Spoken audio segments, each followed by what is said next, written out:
off as a PG podcast, but then Devin just kept on dropping shits and fucks, and I'm just trying to figure out what's in her mouth. I just want to see him interview Francesco Accoli. He's a good human being, is what he would say about himself, I'm sure.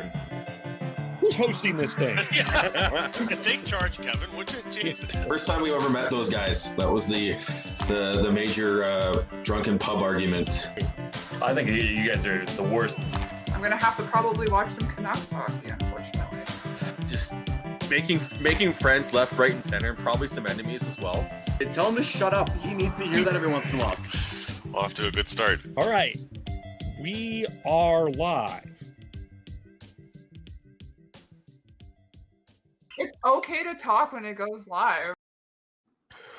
Well, hello, everyone, and welcome to the Hockey Podcast. You can, of course, follow us on Twitter at podcast_hockey, Facebook.com, the Hockey Podcast, YouTube.com, the Hockey Podcast, where we have slipped, we tripped. We are no longer the Bruce Boudreau. We have an L. We lost a subscriber, so we're at the 100 and Nikita Kucherov of subscribers right now, but we would like to increase that. So like, share, and subscribe wherever you get. There'll also be audio on this as well. And we are here in reacting to the news of the day in Vancouver.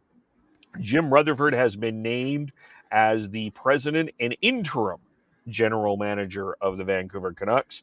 That has been officially announced by the Canucks organization. There is a press conference coming that has not been timed as of yet. Sean, hello, first of all. Hey, Kev.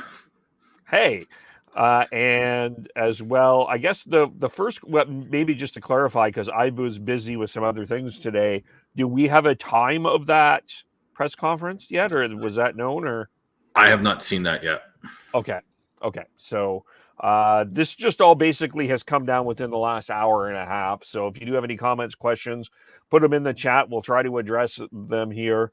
And I guess I have a funny feeling we're going to have two different perspectives on this, which is fascinating. So, but I want to hear your perspective. What are your thoughts as you put in the Twitter, the Jim 2.0? I'm optimistic. He's in the right role as president. Everything what we're hearing is that he's been put in that role to be a mentor to a younger GM, and I think that's the right way to go. He's got 3 cups under his belt as a president or GM. Anyone bringing up that Benning won a cup, he won it as an assistant GM. That doesn't count to me in terms of comparing those two. So stop it. But yeah, I look, any hire that the Canucks were going to make at this point was going to have concerns. Whether it was another of the old boys club that people seem to absolutely hate, or they don't have the experience, or there's other things. No matter who they hired, they were going to have questions and concerns we're going to have that as fans and the media as well. But bringing in a tenured, experienced executive who has had success with 3 cups to his name as a president or GM is a good move. Now, who they end up hiring as the general manager, that's another piece of the puzzle that I still want to wait and see on. But what this does do is helps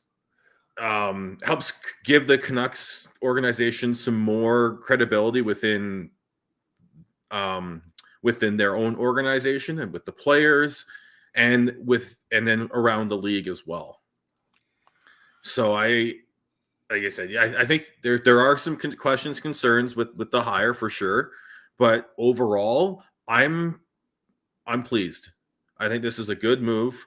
I think this is a move that is going to help them drag themselves out of what has been a very dark time for Canucks fans. And it's like we're talking about a guy who built a lot of what Carolina is right now was Jim Rutherford. he was able to take Pittsburgh back to the top again and won 2 cups with them. So and he won a cup with Carolina back in the day as well. Love how we're talking about 2006 is back in the day. We're not talking about Tortorella winning a cup before Cap and before a lot of these rule changes. We're now talking about Jim Rutherford winning the first cup of the Cap era. But he's got 2 since as well. So yeah, I think it's a good hire. And I tweeted this out earlier. And for all those people who have those, I would say, legit concerns about how meddlesome and how involved the Aquilinis are, there was talk that Jim Rutherford left the Pittsburgh Penguins, his role, his general manager role and president role with the Pittsburgh Penguins, because of meddlesome owners. I don't know how true that is, but if there's any sort of semblance of truth to that, Jim Rutherford is not signing on to be the president of hockey operations without assurances that he's got autonomy and the hockey operations has autonomy. Yeah, so I'm in a wait and see mode. I do agree with you that I think first of all, there needed to be a level of credibility come into the front office, however that looked. It certainly, I think it's fair to say that level of credibility has deteriorated within the last 8 years in Vancouver. And when Trevor Linden left, they never filled that level of credibility. I'm not here to bring up the past, but clearly that was an instant issue. And I do think that is something that is important that Rutherford brings in.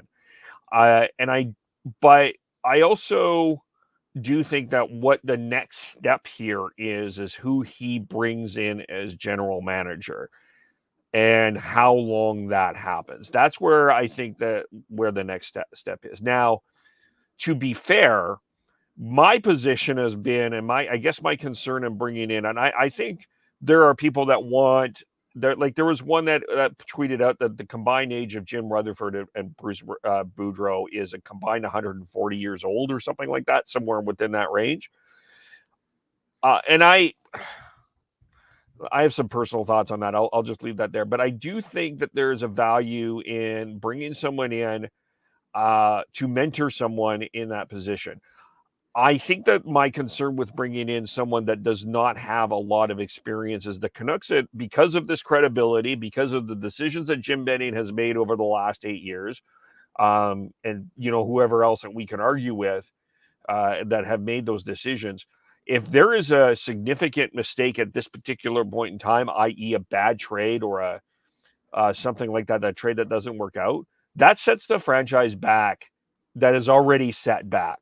So having an experienced person on the handle driving this right now, I think is the right thing.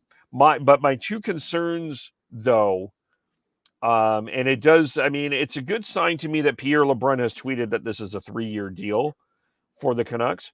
But I guess my concern why I'm holding out like yes or no is, who do you bring in as a general manager? I'm assuming that they're probably going to go with someone a little bit more inexperienced. We'll see who that is and innovative. But I also, the other thing, and I think Stan Schmilo's talked about this, and I think that this is something that was also quite glaring within the Canucks organization. I think bringing in someone with Canucks identity, I also think is important.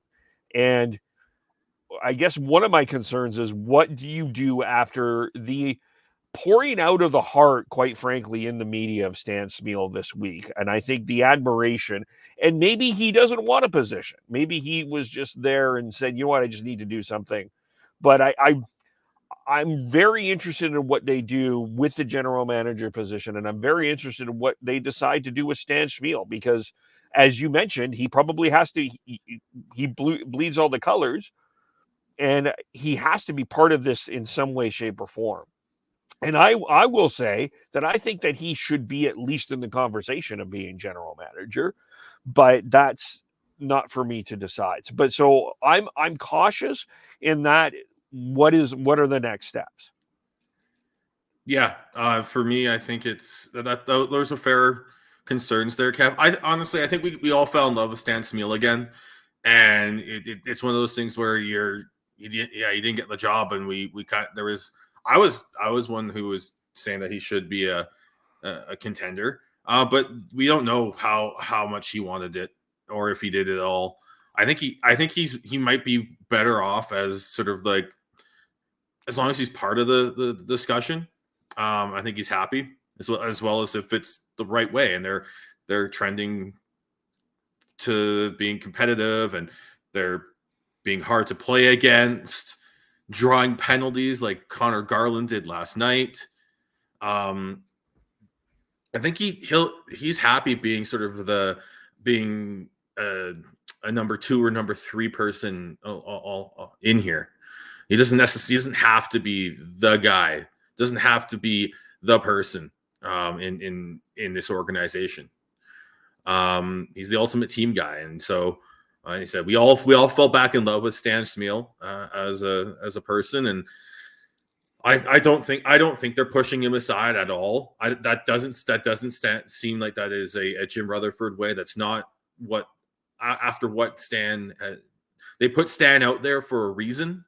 They are not pushing him aside to just let Jim Rutherford run the show and everything. He'll still have a say. He'll still have a voice, whether it is in an AGM role or if he goes back to sort of what he was doing in the Gillis regime, where he was working with NCAA players, and he was a big reason why they were able to get Chris Tanev and discover him and bring him in. So I think there's lots of spots for him. And then, whoever is the GM is a huge question. But the fact is, bringing in someone of Jim Rutherford's credibility, someone who has built a team up from nothing to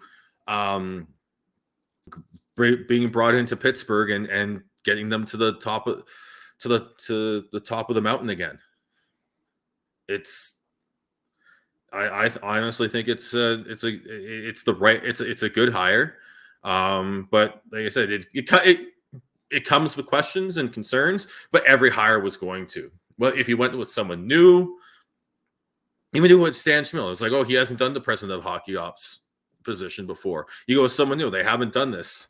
You go with someone, if you say they went the agent route again, like they did with Mike Gillis, you'd have that experience question. So I just wait and see. That's kind of more. I know I'm sounding a lot more positive than you are, Kev, but I am still in a wait and see mode. But I'm optimistic. I look at his history and I'm like, you know what? He's got like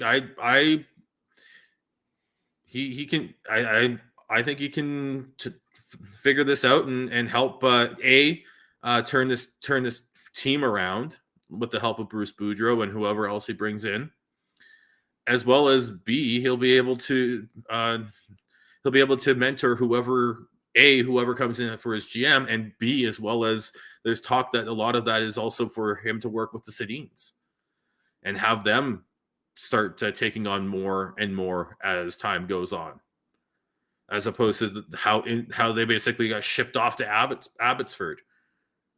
So I just look at the whole picture and for the most part, I'm good. I like it. I like this hire. Actions speak better than words right now. So he's going to have to, Jim Rutherford is going to have to come in, set whatever the path is forward and stick to it. I don't want to see, oh, this is the path and the next year that, and then they change it. No. I want to see him say, this is, if it's a 3-year deal, I want him to have a 3-year plan to A, figure out where this team's going, and B, what the plan is once his contract is up, if he continues on, which will be 75, or if he's stepping aside to be an advisor role, and whoever is hired as GM is steps up into the president's role. Yeah, can we talk about this age thing though? Because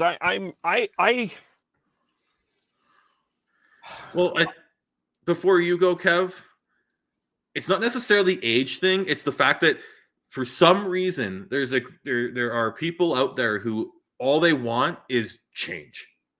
All they want is the new blood. They don't care that whether or not if this could be a good hire or not. They want change. They want new blood. Because insert everything's wrong. Insert the I don't want to. They want to change hockey culture, and we do need to change hockey culture. There is a lot of things that need to change from it, but there's still a lot of stuff that we can still learn from the old guard. And if the Canucks had hired Rutherford as the GM, this would be a very different conversation. But the fact that it's the president's role, and all the talk is that they're going to bring in someone, there's some mentoring, and that's likely going to be someone younger that comes in. I think there's credit to where credit's due, and I think this is the right way to go. But like I said, I do think that there is there are people out there who just want change for the sake of change, and don't want to see see people who have had jobs get them again. Yeah, I guess, where I was going is sort of in the same. I do, on one hand, I understand one part of it. The other hand is it bothers me, and maybe because I'm a little older, and that it rubs me the wrong way that people are saying that the old people shouldn't be in the job. I mean, Lou Lamoriello, by the way, is 78 years old and still general managing his way through the Islanders. I do think that there is something valuable in terms of the stability of bringing a guy in that has been there, done that. Even, you look at how Bruce Boudreau has handled the media so far. That's a refreshing, and he's I mean, he's got the media pretty much at the palm of his hands at this particular point in time, where that was very much a frictional relationship for the last couple of years before. So just understanding and navigating through some of the stuff that needs to happen. And just because you're older, it doesn't mean that you're not progressive. I think we have that caution. Like, I would encourage people to look into what Brian Burke has done over hockey's career, because that is not a person that is a conservative guy. He's older.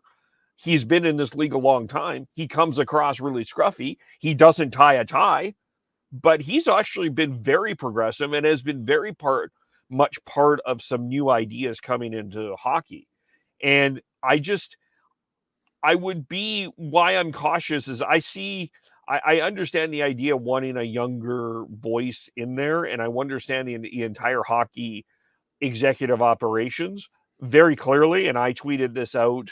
There needs to be more of it, but that doesn't mean that the person that's older isn't progressive. Yeah, but there are questions with that.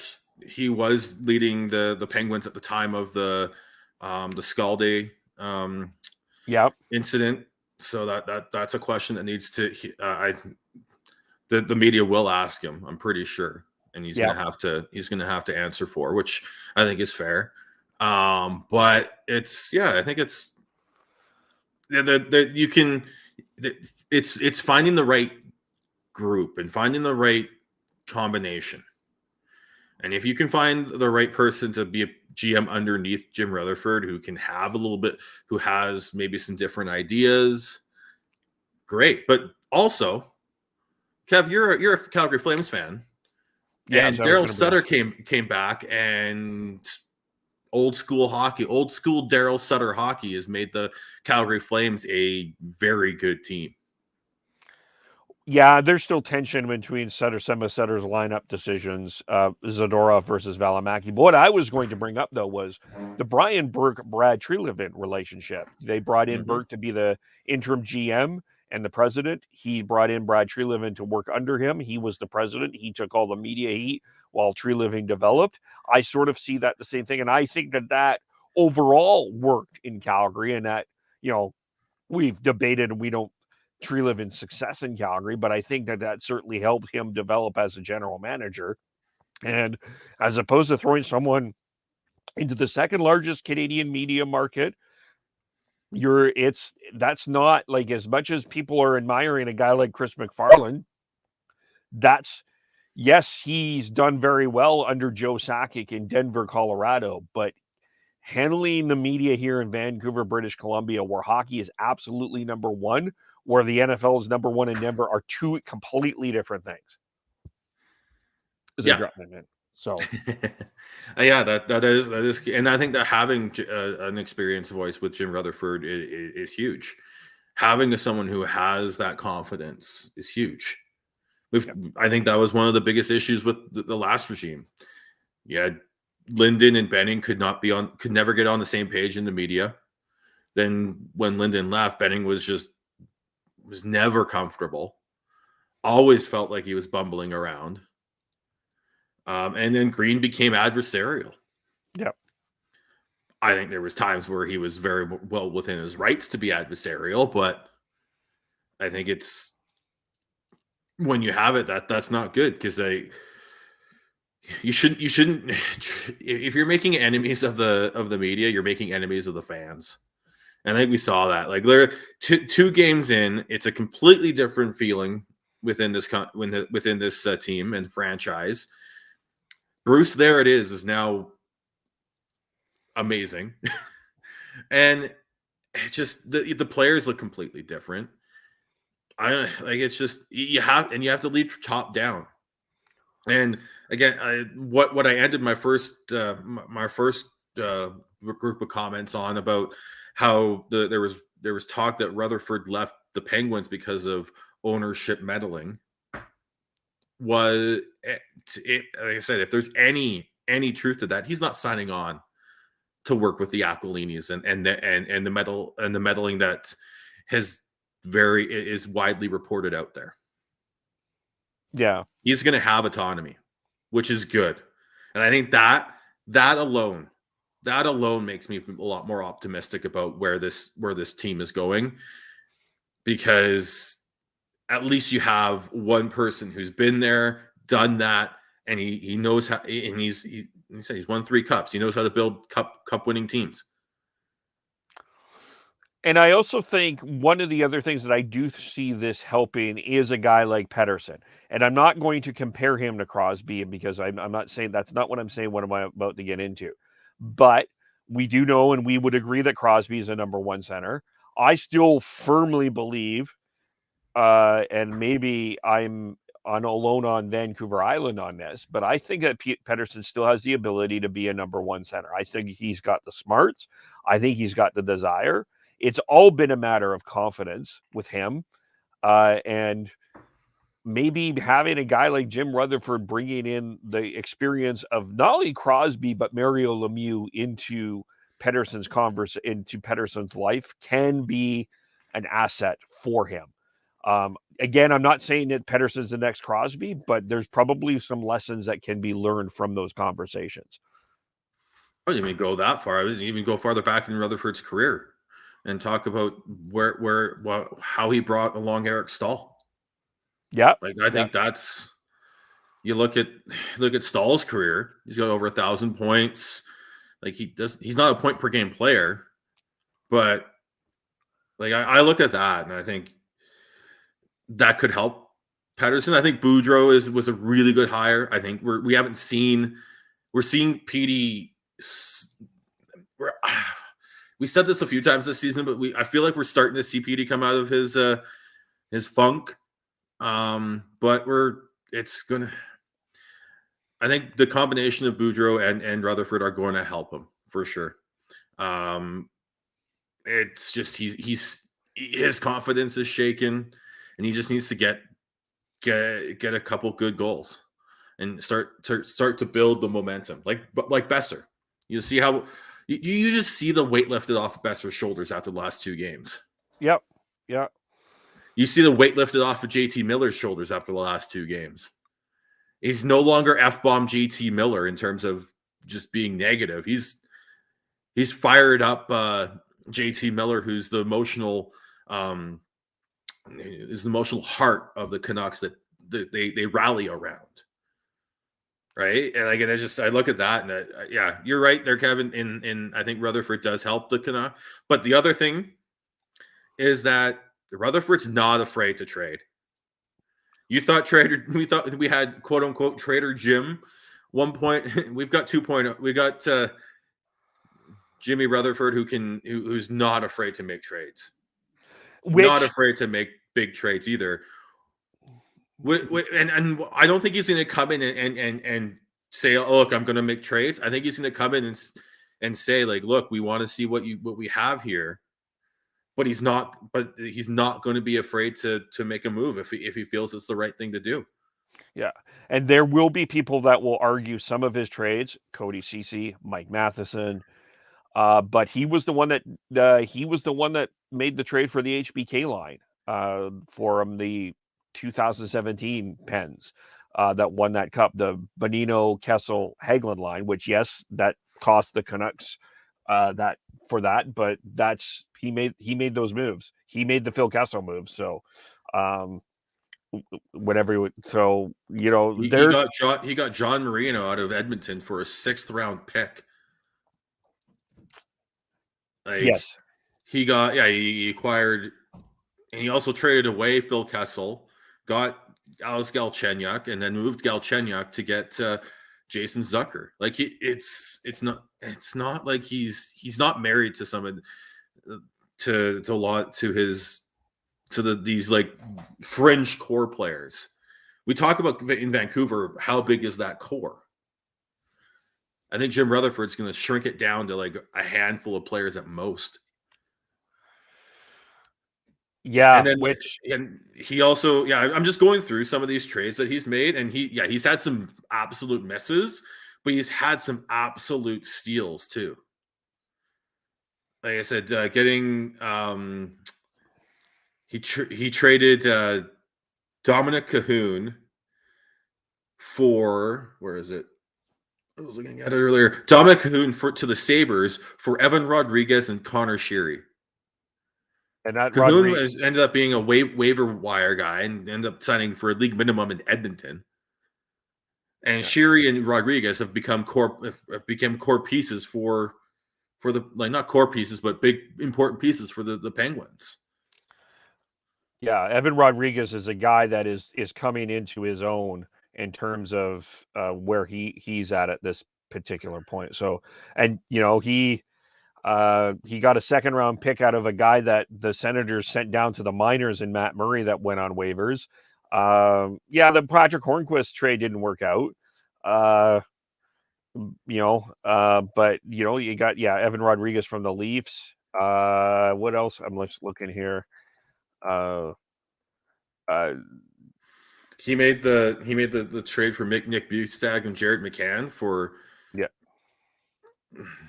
like Derek Brassard's been bounced around since that trade. Riley Sheehan's been bounced around since that trade. McCann's become McCann and Bukestad aren't there anymore, but they were able to get something from McCann in a trade with the later on. So it's I don't know. I look at it, you're gonna have bad trades, you're gonna have good trades, but that's life as a GM in the NHL. No GM doesn't have a bad trade to their record. So if you're gonna cherry pick all these bad trades, I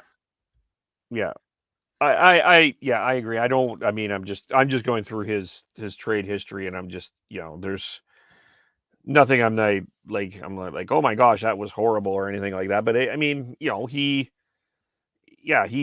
he built a couple of cups. He traded a coach. I was going through the trades and I found that one where it's they traded Dan Bilesma for a pick, which turned into William Lockwood. There we who's with go. the Canucks. So yeah, like I just look at it all, and it's more wait and see than full on blown optimism for me, but there's still optimism because it's just we've gone from someone who a regime that just didn't seem to have a plan, and it was just I was hate watching. Now the last 2 games I've enjoyed watching. I've gotten into it. Like I've been emotionally invested in the games again, and I haven't been that for maybe since like the first couple games of the season. And it's like great. But like I said, it's all like I want to hear Jim Rutherford speak. I want to hear what his plan, like the plan he's willing to share with us. He's not going to share it all, and we just have to wait and see what that looks like. But for the most part, I like it, and it's going to be. There's going to be some changes. There's going to this roster is not going to stay anywhere remotely the same. Yeah, and I think that's very interesting. I mean, he traded Brendan Shanahan and Brian Glynn for Paul Coffey and Keith Bremo, going back to in the day of October 9th, 1996. Yeah. He also traded Chris Pronger for Brendan Shanahan. Yes, he did. So, let's just see if we go through. We got Hot Take Hockey in Staying High Legends. Jean-Guy isn't a dude like 98. I hope he's not talking about me or Devin. Anyway, but yeah. Anything else that we do need to touch on here, or have we covered this? I think we've covered it. I think like I said, I've got more of an optimistic view on this. Almost bordering on excited, but I am still waiting and seeing who the GM is. The GM could be named any day now, or it couldn't be, or it could wait till the off season. That's the other thing, is that that if they decide to wait till the off season to try and talk with some assistant GMs elsewhere who don't want to, these teams don't want to let them go mid-season. With Rutherford as your interim GM and president of hockey ops, you now have the runway to do so. You didn't have that before. No, yeah, that's true. I'm just looking at one more quick thing here. Okay, 10 points behind the Oilers in third. It's gonna be 7 points out of a wild card. Yeah, I mean, I'm not. Yeah, I'm not gonna make any proclamations for a playoff spot here, and they're coming out. I did message friend of the show Graham Mosman and say I'm gonna make a stupid prediction that the Canucks make the playoffs, but like it's full blown stupid, like ridiculous, but like it's just, who knows. But I don't, it's gonna be very, very tough for them to do any, like get back. But as long as the games are exciting and you're starting to see what this team looks like going into next season, and you build towards hopefully building a playoff team and growing, not just a one-off, but growing from there, starting next season, that's what I'm hoping for. Well, remember this, and maybe we'll end it on here. Back in 2003, when the Flames hired Darryl Sutter for the first time, they were way out of the playoffs. Very similar. It was a little later in December, but it was around the same time. They didn't make the playoffs, but the fans at the end of the year gave that team a standing ovation because of the way that they started to play. And maybe that's what happens here in Vancouver. We start to see a team that is a little bit more exciting, a little bit more energetic. They don't make the playoffs, but at least there's some optimism of what can happen. And what happened, I'm not saying history repeats itself, but 2004, what happened? The Flames got a Stanley Cup final run out of it. So that's all I'm saying. Is there is precedence for things to build before. And that's all I'm looking for, is to build. And whether or not they pull off a miracle and make it into the playoffs this year or not, I want to see them building from this point onwards. Yeah. So, And having a president of hockey ops now helps that. Having a coach like Bruce Boudreau who can figure out who you're building around and who you're not helps that. Yep. Well, we'll leave it there. We've got other things going on. We'll have our daily news pack coming out, talking everything else, the Coyotes, the WHL draft, etc. I'll have that out probably within the next hour or so. We also are planning to recap tonight's game between the Calgary Flames and Carolina Hurricanes as I bring in the other brother, Devin, to come in, and we'll talk about that as well. But maybe just as you say how we follow, remind everyone about the contest. Yeah, Pig and Puck contest with the Pig and Duke on 12th and 12th and 4th and 4th in Calgary. If you are able to get to Calgary for April 23rd next year, Vancouver is in town to play against the Flames. We've got a contest for tickets to that game. Retweet any of our episodes, including this one, any of our pod clips, any of our game recaps to get a entry into that contest for a ticket. You can also DM us at podcast_hockey. The word of the week, which is hope, which we're getting more of now. So that's right. The word is hope, to get an extra 3 entries into the contest to go to that game with Devin, Chris, and I. Cool. And you can follow me on Twitter at BeardyCanucks03. And then Chris is Schneid's SCHNEIDZ, Tyler's TNOBLE, Devin Gordhouse09, I am KEVOLE, podcast_hockey, Facebook.com, the Hockey Podcast, YouTube.com, the Hockey Podcast. Subscribe to the audio wherever you're at. And we thank everyone, and we'll talk to you all very soon. Bye for now.